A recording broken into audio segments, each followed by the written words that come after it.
Un 16 de julio pero de 1988 llegó a las salas de cine un título que cambiaría la historia del cine de animación para siempre. No exagero al decir que este film es uno de los más importantes del anime y que luego de 30 años de su estreno en el cine, su influencia sigue dando de qué hablar en estos días. Una película de culto se refiere a una producción cinematográfica que ha adquirido alguna clase de culto popular, ya sea por su formato, su producción, su trama o su significado histórico. Se la considera como el título precursor de la ola de anime del fandom de la década de los 90, que luego traería a Occidente franquicias como Pokémon, Naruto, Dragon Ball, entre otras, las cuales a su vez transformaron la cultura y se convirtieron en fenómenos globales.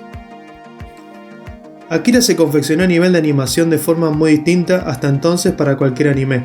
Otomo se encargó de realizar escenas altamente detalladas con un lenguaje narrativo y cinematográfico nunca antes utilizado en películas de animación. También se utilizaron diálogos pregrabados para lograr mucho mayor realismo, animación y personajes. Los movimientos superfluidos en Akira se consiguieron gracias a sus 160.000 celuloides de animación y además utilizó una sorprendente paleta de colores de 327 tonos. Hablamos de un presupuesto de más de 1.000 millones de yenes, lo que se pondrían casi como 10 millones de dólares. Y estamos hablando de hace más de 25 años. Se trata por lo tanto de la obra más cara jamás realizada en el país del sol naciente. Otomo finalmente conseguiría la financiación a través del Comité Akira, un conjunto de grandes empresas del país unidas para sacar adelante un macroproyecto de animación. Una apuesta que hasta ese entonces resulta increíble de creer. Akira tuvo un rotundo impacto en el país, con una recaudación de 6.3 mil millones de yenes, casi 50 millones de dólares, solo en la taquilla nipona de 1988. El salto a Occidente y el paso del tiempo han confeccionado a la obra de culto y posiblemente junto a Miyazaki como el máximo exponente de la cultura de animación japonesa de esos tiempos, y de la historia también. En cuanto a la animación, esta es soberbia, en especial en aquellas secuencias en las que podemos ver a la ciudad de Neo Tokio en todo su esplendor. Una ciudad que a simple vista parece majestuosa y bien preparada para el futuro, pero que, si nos acercamos un poco más, comprobamos que es todo lo contrario, un nido de violencia, fanatismo religioso, corrupción y entre muchas otras cosas. Esto es gracias a un gran trabajo, en tanto en el diseño como en la propia animación de este film. La banda sonora aporta melodía de percusión, con la que los sonidos propios de una ciudad con toda su intensidad transmite. Durante el desarrollo de la historia también hay un lugar para los silencios, un recurso que da mucho más importancia a lo que está en la pantalla y nos hace estar más pendientes de lo que está ocurriendo en ese momento. La estética cyberpunk, la calidad de la animación o su trasfondo filosófico son algunos de los muchos elementos que se pueden señalar en esta película, sin precedentes, que no atiende a ninguna de las reglas antes descritas en el género.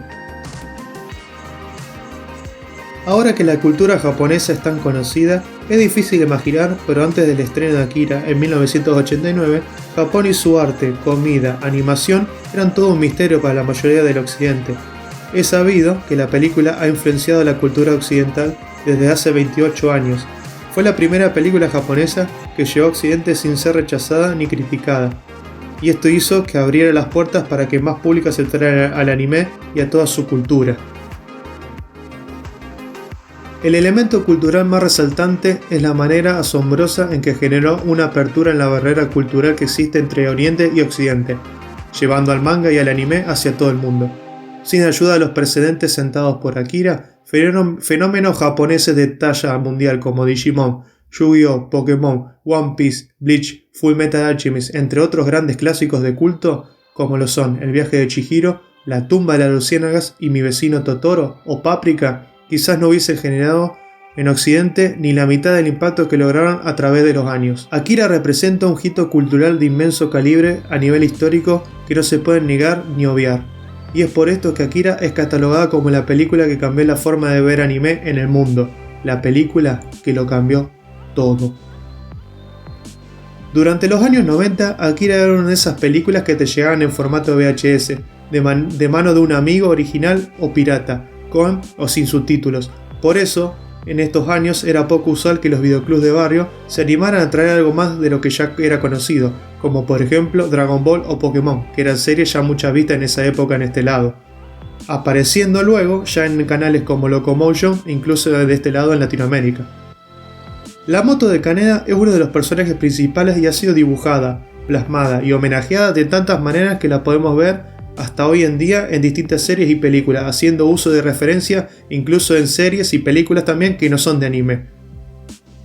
Su argumento nos cuenta que en la ciudad de Neo Tokio del año 2019 el poder del gobierno sobre los ciudadanos es excesivo, hasta realizan experimentos a niños con poderes psíquicos, dándole todo tipo de fármacos.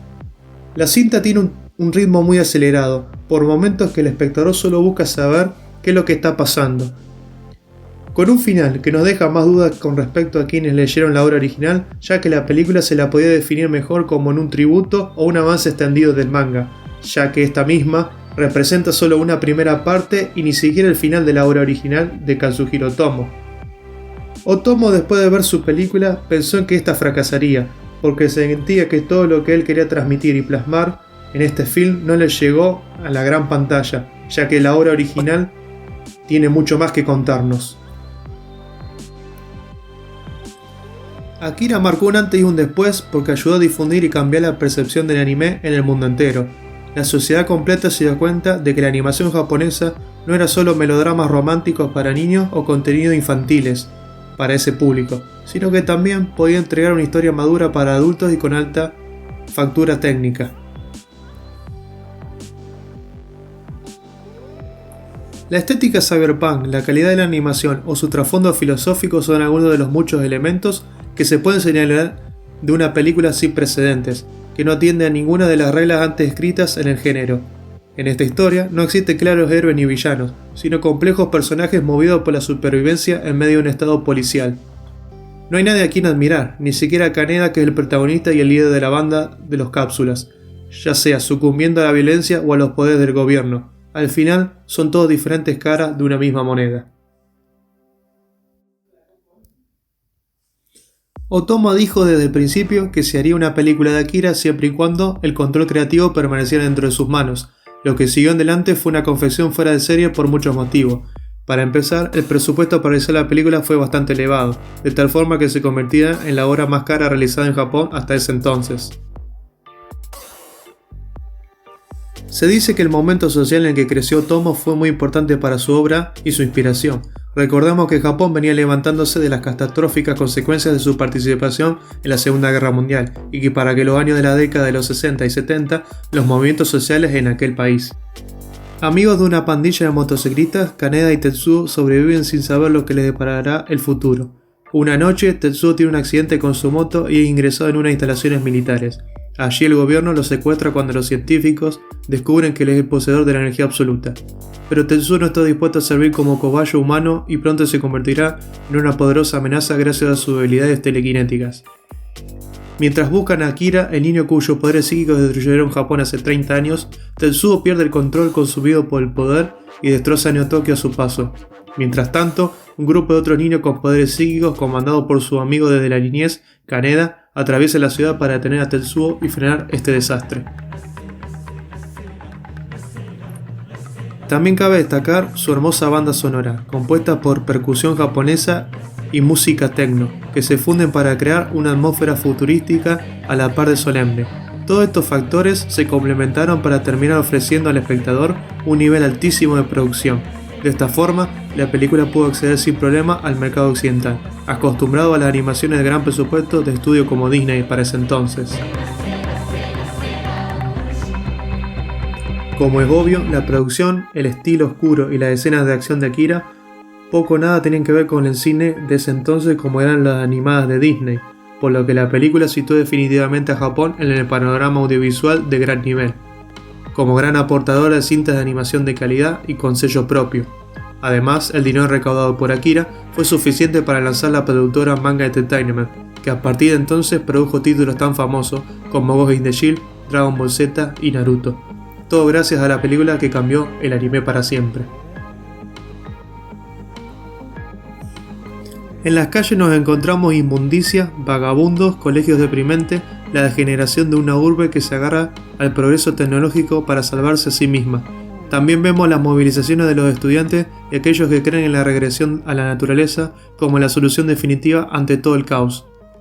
El Consejo de la Ciudad, formado por los gobernantes, la policía y el ejército, intenta mantener a raya a los manifestantes con un ojo puesto en los atentados terroristas que asolan Neo-Tokio.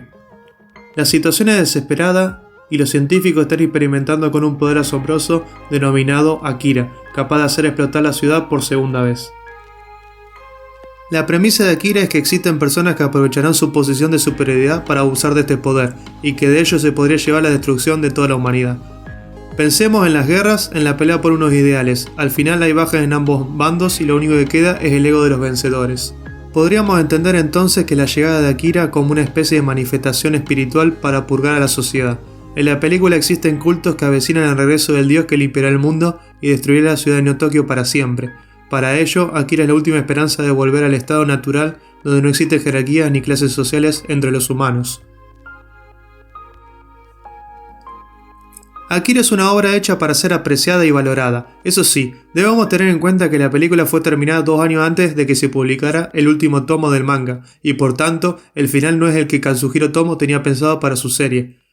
Se trata de una aventura distópica, muy recomendable, y una de las películas de anime más influyentes de todos los tiempos. Un film que nos lleva a pensar en cómo la naturaleza humana puede llegar a destruir el medio ambiente a gran escala.